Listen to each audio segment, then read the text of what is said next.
President Ramaphosa announcing at the weekend that inter-provincial travel is now allowed under lockdown level 2.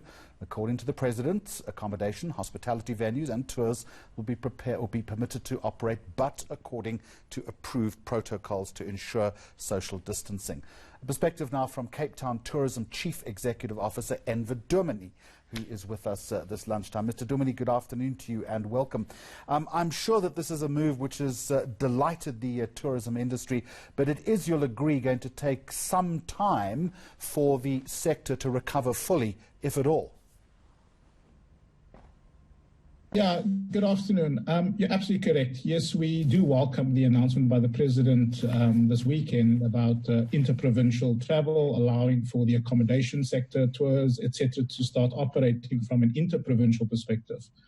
But I think also for us, the concern still remains around how long this levels are going to remain in effect. Because we have seen over the last few months, lots of tourism businesses closed down, many people losing their livelihoods, unemployment growing within the sector. And as you had rightfully said, the road to recovery is going to be a long one. It's going to be painful. It's going to be winding. It's going to be filled with speed bumps, potholes. But as the sector, we believe we'll be able to do this recovery if we can get a lot more support from government going forward.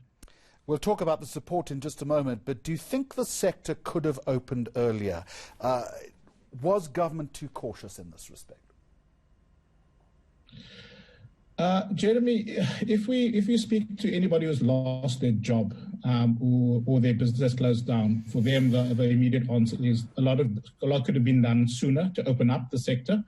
Also, if you look at the Western Cape and our rate of recovery, and are speaking out sooner.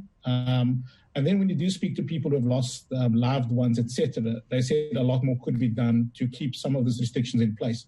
So I don't envy government one bit being in the position where they are, but I do think what's done is done. It's more about what we could be doing together in order to start the recovery process and reignite tourism again in the coming months. And at the get-go, it's all about reigniting, isn't it? How are you going to convince me? How are you going to convince other potential tourists that it's okay to go on holiday again? Well, Jeremy, I think the first thing is there's a lot of pent-up demand. We are all suffering from Zoomatitis. We all feel we're caged by these four walls, and we do long to travel. There's a yearning to connect with other people. But I think where we as the sector provide confidence to visitors and to locals is the fact that we have adopted safety protocols that are supported by United Nations. We take this quite seriously. And that for us as well, we know that our core business as the tourism sector is around health and safety protocols, whether you are flying or you're having food in a restaurant. Health and safety is a priority for all of us, so it's nothing new. I think it's going to take time to build the confidence. We have done a study with consumers across South Africa where only 5% of consumers would spend their money on travel. So the road ahead is going to be long. But it's going to take a lot of communication and creating awareness around our safety protocols and encouraging locals to spend more time in their own destinations to start proving these protocols are working. Not just locals, of course. Your biggest problem, of course, is you don't want people just spending rands. You want dollars and pounds and euros, and there's still no move, is there, on international travel? Until that is righted, you will remain under an enormous amount of pressure, won't you?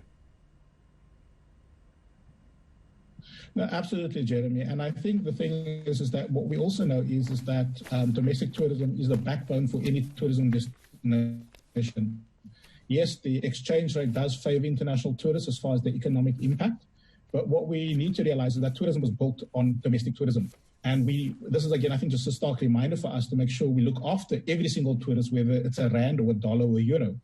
I think in time, as international borders start opening up and there's a lot more confidence for international travel, we'll definitely capitalize on that. But while that is the case, Jeremy, what we as Cape Town Tourism are doing is making sure we still continuously engage with travel trade and travel media to make sure that Cape Town remains top of mind even during the lockdown.